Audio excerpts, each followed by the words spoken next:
에메트 박스라고 하는 사람은 사랑의 위대함을 시적으로 표현했습니다. 충분한 사랑이 정복할 수 없는 어려움이란 없습니다. 충분한 사랑이 치료할 수 없는 병도 없고, 충분한 사랑이 열 수 없는 문도 없고, 충분한 사랑이 건널 수 없는 해협도 없고, 충분한 사랑이 무너뜨릴 수 없는 벽도 없습니다. 근심의 뿌리가 얼마나 깊은지는 문제가 되지 않습니다. 앞날이 얼마나 절망적으로 보이는지도, 매듭이 얼마나 단단한지도, 저지른 실수가 얼마나 엄청난 것인지도 아무 문제가 되지 않습니다. 충분한 사랑은 이 모든 것을 녹여버리고 끊어버리고 열 수 있는 것입니다. 충분한 사랑을 할 수만 있다면 당신은 이 세상에서 제일 행복하고 가장 강한 사람이 될 수 있습니다. 예수님은 행복이 무엇인가를 잘 아셨습니다. 그래서 하나밖에 없는 자신의 목숨을 인간들의 대속물로 기꺼이 내어주셨습니다. 예수님은 십자가에 못 박혀 죽으시면서도 행복해 하셨습니다. 하나님께 영광을 돌리셨습니다. 바로 우리를 사랑하여 십자가에 죽으시기 바로 하루 전날 밤에 예수님은 제자들을 향해 중요한, 또 우리들을 향해 중요한 새 계명을 하나 주셨습니다. 34절 말씀이죠. 함께 읽어봅니다. 시작. 새 계명을 너희에게 주노니 서로 사랑하라. 내가 너희를 사랑한 것 같이 너희도 서로 사랑하라. 나처럼 너희도 서로 사랑하라. 지금은 우리가 사랑해야 할 때입니다. 왜 예수님이 마지막에 떠나시면서 제자들에게 서로 사랑하라고 당부하셔야만 했을까요? 지금 제자들로서는 인생 최대의 위기를 맞이하고 있습니다. 자기들이 그렇게 메시아로 믿고 따르던 예수님이 지금 십자가에 죽는다는 거예요. 자기들의 나라를 빼앗고 지금 식민지를 삼은 그 이방 나라를 물리치고 이 땅에 메시아 왕국을 건설해야 할 예수님이 오히려 이방인들의 손에 의해 십자가에 지금 못 박혀 죽게 된 것입니다. 이런 제자들의 전 인생이 망가지는 큰 충격이 아닐 수 없었습니다. 그들의 믿음도, 그들의 소망도, 그들의 꿈도 다 파산하게 될 것입니다. 실제로 베드로는 예수님을 3번이나 모른다고 부인하고, 내가 예수와 당신이 같이 있는 걸 봤는데 무슨 소리냐 그러니까, 내가 예수를 안다면 내가 저주를 받을 자라고 나는 결코 예수를 모른다고 가로저었습니다.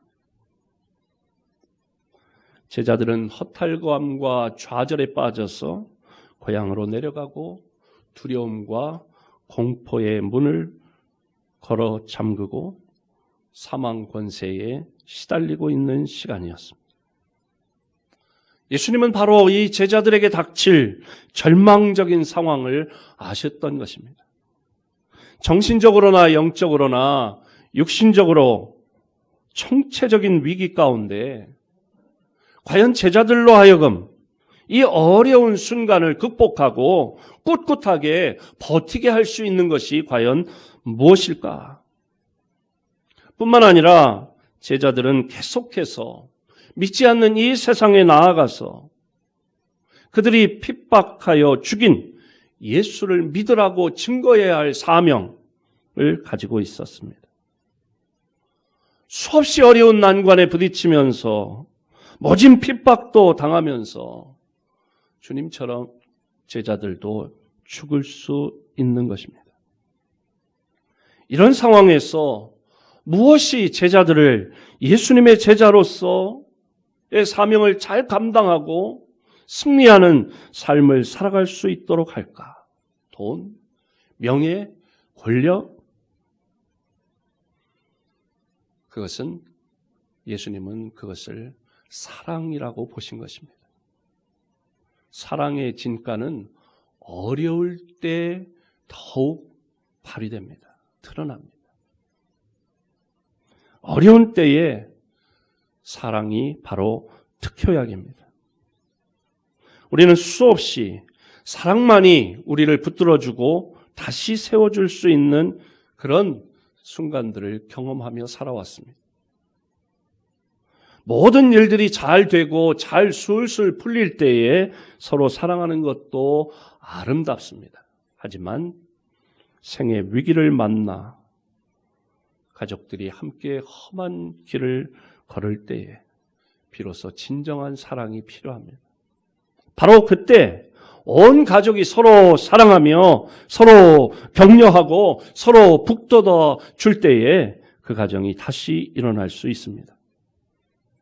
혹 남편이 하던 일이 잘 되지 않고 사업 때문에 직장 때문에 걱정이 많습니까? 용기를 주고 사랑한다는 확신을 주시기 바랍니다. 힘든 상황일수록 서로 사랑하고 가까이 있어주고 용기를 주는 사람이 필요합니다. 우리 사회가 참으로 어려운 때입니다. 그렇게 장사가 잘 되던 이 사당동의 어떤 식당에도 보니까 전화를 하니까 예약하려고 전화를 했더니 전화를 안 받아요. 한참 지나서 거의 이제 끊어질 때가 됐다 싶은 때에 전화를 받더라고요. 그래서 이 집이 너무 바빠서 전화를 받을 시간이 없나 보다. 그리고 예약을 하려고 했어요. 그랬더니 죄송합니다. 저희 요즘 안 합니다. 문을 열어놓으면 열어놓는 시간만큼 손해라서 지금 문을 닫았어요. 당분간 영업을 안 합니다. 이런 이야기를 하더라고요. 참 여러모로 코로나19 때문에 경제가 어려웠는데 더 어려워져서 모두가 경제적으로도 어렵고 심정적으로도 답답하고 그런 시대입니다. 이럴 때 사랑의 진가가 나타나는 거죠.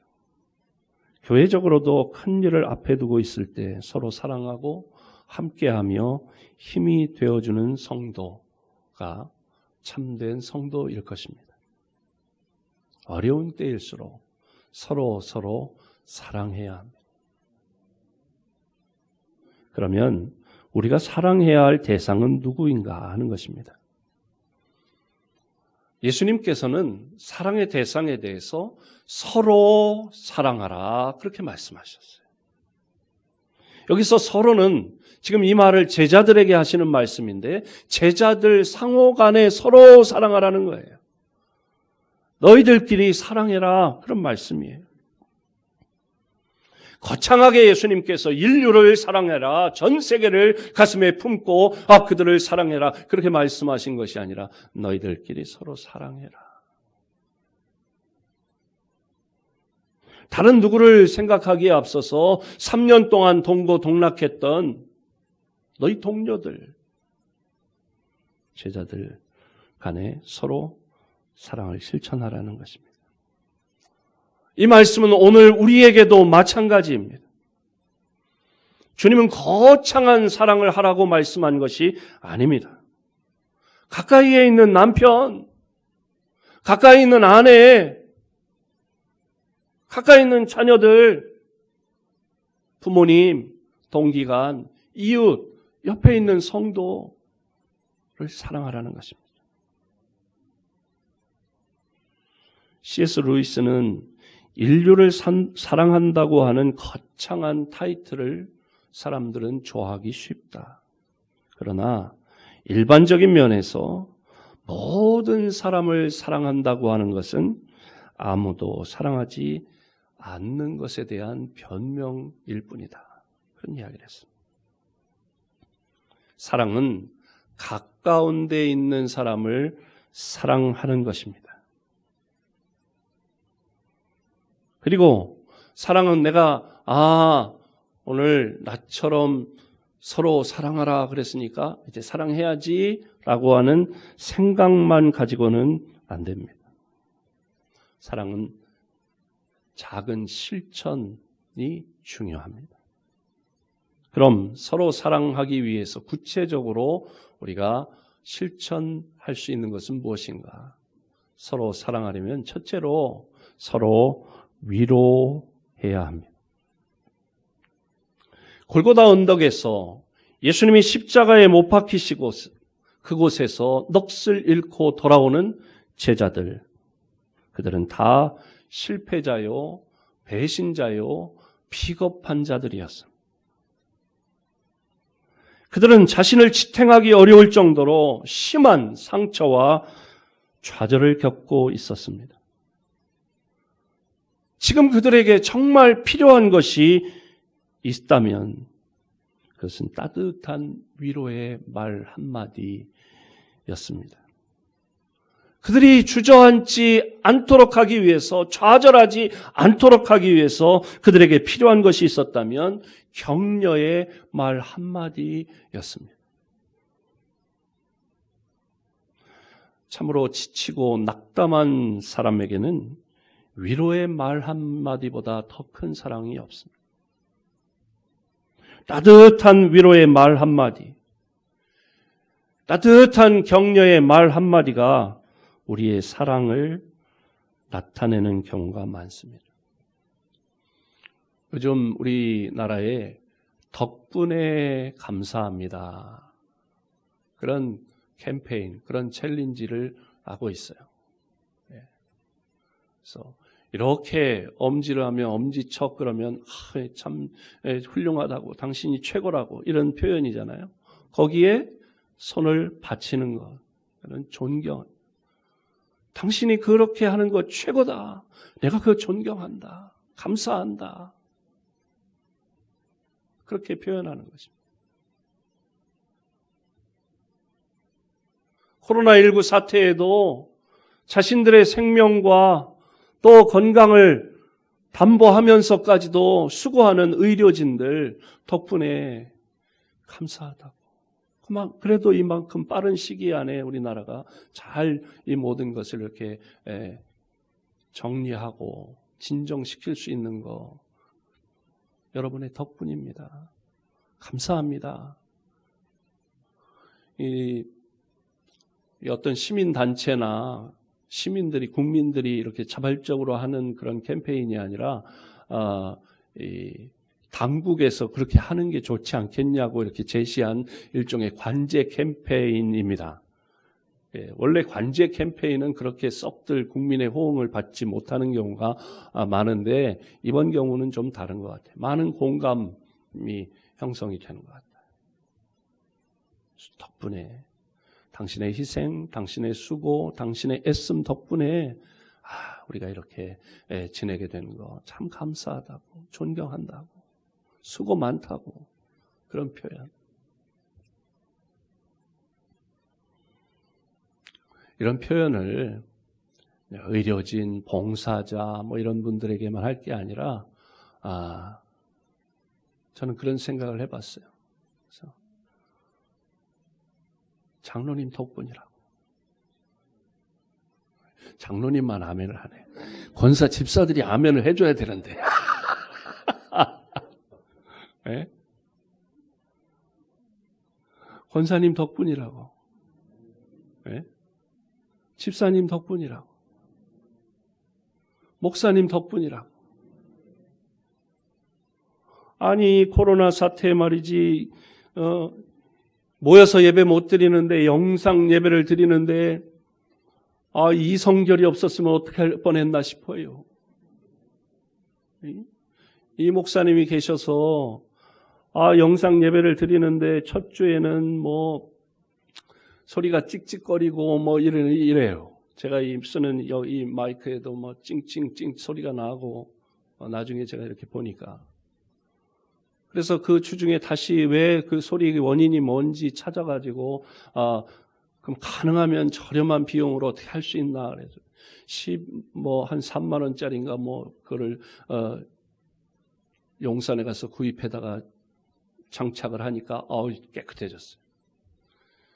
그 다음 주에 또 두 번째 주에 하는데 보니까 기도석 소리가 제대로 안 나는 거야. 소리가 안 들어간 거예요.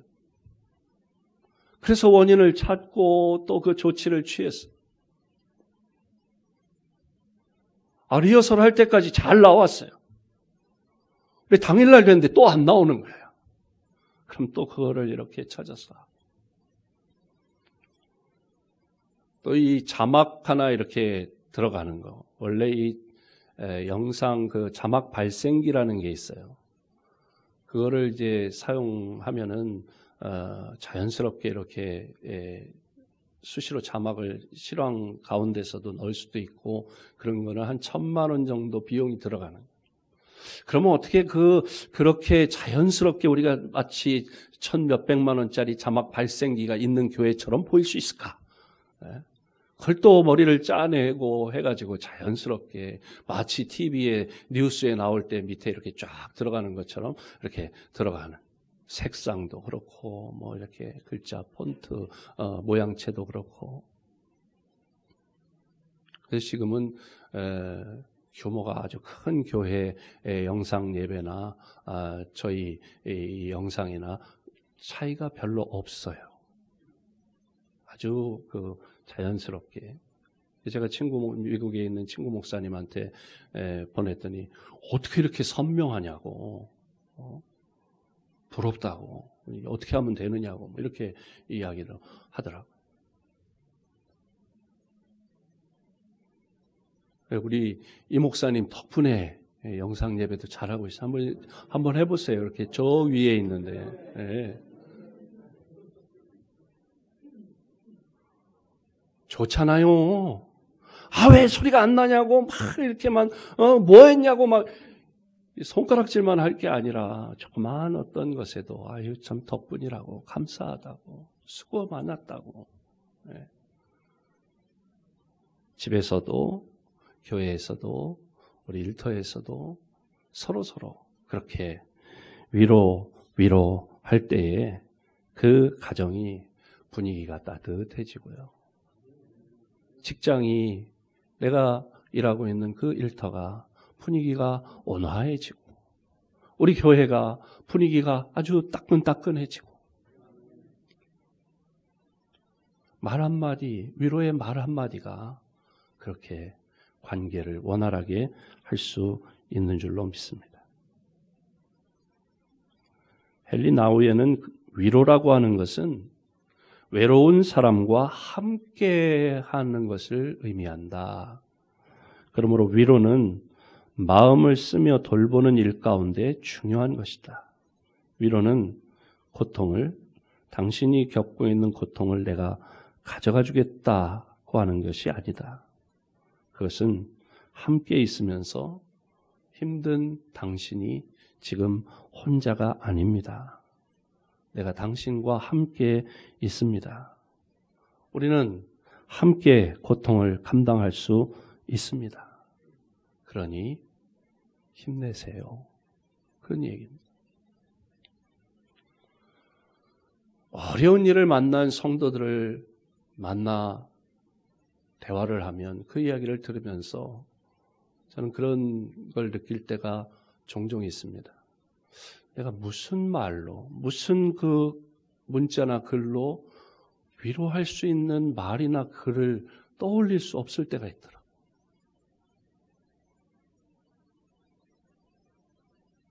무슨 말로 위로한다고 위로가 되겠나? 힘내세요. 그걸 이렇게 문자를 보내면서 상대방이 그런 생각을 할지 않을까 하는 생각도 들어요. 내가 지금 힘내게 생겼어요? 그런 생각이 들 때가 있어요. 너무 힘든 거를 느끼니까, 어려운 것을 느끼니까. 여러분이 상투적이라고, 목사니까 뭐 그렇게 얘기하는 거지, 뭐 그냥 언제나 그렇게 얘기하지, 이렇게 생각하실지 몰라도 어떨 때는 그래서 집사님 기도할게요.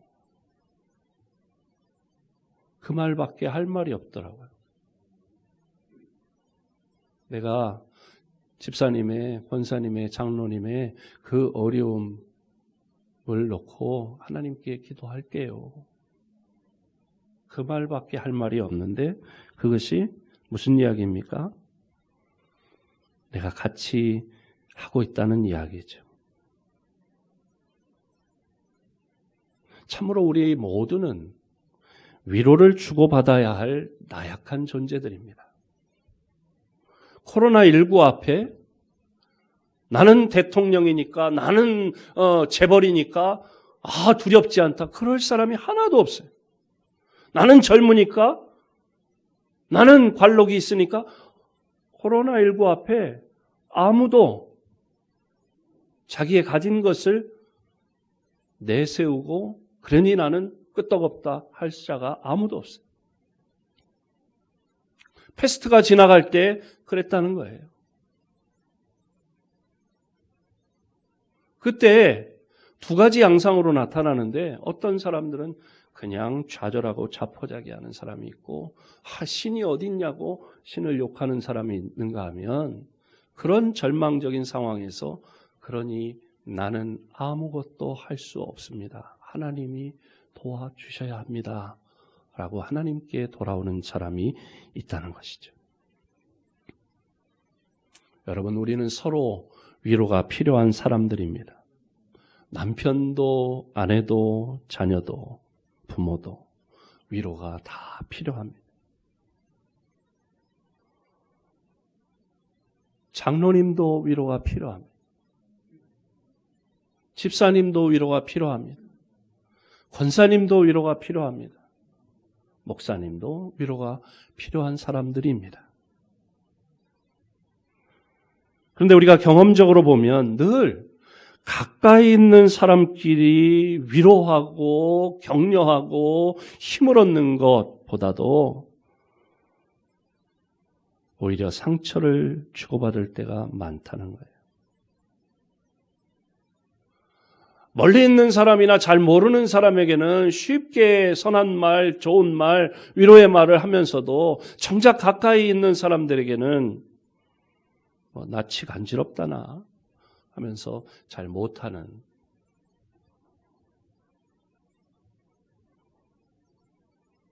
경향이 있다는 거죠. 하지만 먼저 누군가 시작해야 합니다. 서로 위로가 있는 가정이 행복한 가정 되는 줄로 믿습니다. 비록 작은 집에 산다고 할지라도 기름진 음식이 없다고 할지라도 그저 보글보글 끓는 일부 예배 때는 제가 김치찌개라고 했습니다. 그런데 2부에는 된장찌개라 하겠습니다. 된장찌개 하나만 놓고도 왜 김치찌개 하나만 있어도 좋다 그러면은 이제 우리 집사람이 자기가 김치찌개 좋아하니까 그렇지 그럴까봐 우리 집사람이 좋아하는 된장찌개로 바꿔서 된장찌개 하나만 놓고도 따뜻한 위로를 주고받는 가정이라면 그 가정은 행복한 가정인 줄로 믿습니다. 가정의 분위기가 달라지고 웃음꽃이 활짝 피어날 것입니다. 서로 위로하라는 것입니다. 또 서로 사랑하려면 첫 번째 서로 위로하는 것이고 두 번째 서로 용서해야 합니다. 예수님이 십자가에서 수모와 죽음을 당하는 것을 지켜본 제자들은 누가 자기들도 십자가에 잡아 죽이려고 오지 않을까 해서 몹시 불안했을 것입니다. 실제로 11 제자들은 다락방에 숨어 문을 걸어 잠그고 두문불출했습니다. 그때 마태가 갑자기 베드로 보고 당신은 수제자라는 사람 아니냐고, 그런데 어떻게 사람들 앞에서 예수님을 3번씩이나 모른다고 부인하느냐고 그렇게 대들었거나, 또 다른 제자는 요한에게 자네는 말이야 예수님이 십자가에 달려 돌아가실 때 그 가까이 있으면서도 뭐 했냐고, 대제사장하고 좀 친하다면서 이런 일이 벌어지지 않도록 왜 조치를 취하지 않았느냐고 서로 불평하고 책임을 전가하고 그랬다면 그들의 분위기가 어땠겠습니까? 그런데 여러분, 자칫 잘못하면 우리도 그렇게 되기가 쉽습니다. 어려운 일이 생기면 서로 비난하고 원망하고 책임을 전가하며 용서는 뒷전에 두고 서로를 탓하기에 급급하다 보면 그 가정, 그 직장, 그 공동체, 그 교회가 살벌한 분위기로 바뀔 것입니다. 어떤 사람이 용서를 공동체 생활의 접착제라는 표현을 했어요. 용서는 교회라고 하는 공동체가 하나 되게 하는 접착제입니다. 가정이라고 하는 공동체가 깨지지 않도록 하나로 묶어주는 접착제가 용서입니다. 용서가 넘쳐나는 공동체는 절대로 분열되거나 흩어지지 않습니다. 용서가 넘치는 가정, 용서가 넘치는 교회는 서로 나누지 않습니다. 사람들은 상대방에게 완전한 사랑을 요구합니다. 하지만 우리 중에 완전한 사랑을 줄 수 있는 사람은 아무도 없습니다. 그런 의미에서 우리 모두는 피차 서로 용서해 주어야 할 빚을 지고 있습니다. 가족을 용서하는 것, 그 아들놈을, 그 딸을 용서하는 것, 형제를, 그 형을, 그 누나를, 그 동생을 용서하는 것, 다른 어떤 용서보다 더 중요합니다. 멀리 있는 사람으로부터 마음의 상처를 입는 일은 흔치 않습니다. 마음의 상처는 보통 가까운 사람들, 가족들로부터 받습니다. 나흘만 하면 또 상처를 받습니다. 내가 용서했는데 또 말 한마디 해서 내 감정을 자극합니다. 그래도 평안하고 형통할 때는 상처를 주고받는 일이 상대적으로 적을 수 있습니다. 그리고 상처를 받는다 해도 쉽게 아물 수 있습니다. 하지만 상황이 어려워지고 힘들수록 긴장이 고조되면서 나도 모르게 가까이 있는 사람에게 말 한마디로 비수를 꽂기도 하고 상처를 주기가 쉽습니다. 이럴 때 우리가 서로 용서해야 합니다. 우리가 누군가를 용서하면 그에게 감정이 상했다고 하는 정신적인 부담에서 자유로워질 수 있습니다. 하지만 용서하지 않으면, 내가 누구를 용서하지 않으면 내 감정을 상하게 하고 나를 기분 나쁘게 하고 나를 괴롭게 한 그 사람을 늘 마음속에 데리고 다녀요. 내 생각 속에 데리고 다녀요. 내가 용서하지 못하면 그 사람이 내 머릿속에 늘 다녀서 내 머리를 지끈지끈하게 가시로 찌릅니다. 그 사람을 용서하지 않으면 내 마음에 무거운 돌로 그 사람이 나를 짓누르고 있는 거예요. 늘 같이 다니는 거예요. 그러니 서로 용서하십시다. 그럴 때 나도 살고 내 가까이 있는 그 가족, 그 친구, 그 이웃도 그리고 공동체도 살 수 있습니다. 세 번째로 서로 사랑하려면 인내해야 합니다. 고린도전서 13장이 무슨 장이에요? 사랑장이라고 그러죠. 사랑은 시작합니다.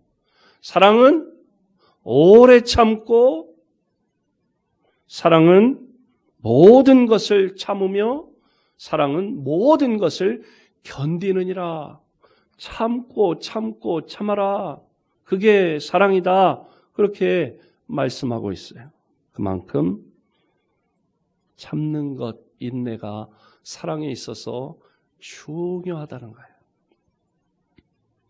험하고 가파른 길을 오르면서 함께 참는 것만큼 큰 사랑이 없습니다. 코리덴봄이라고 하는 사람이 인내에 대해서 이런 비유를 했습니다. 스위스에 알프스 산이 있는데 그 산에 험하니까 터널을 뚫었어요.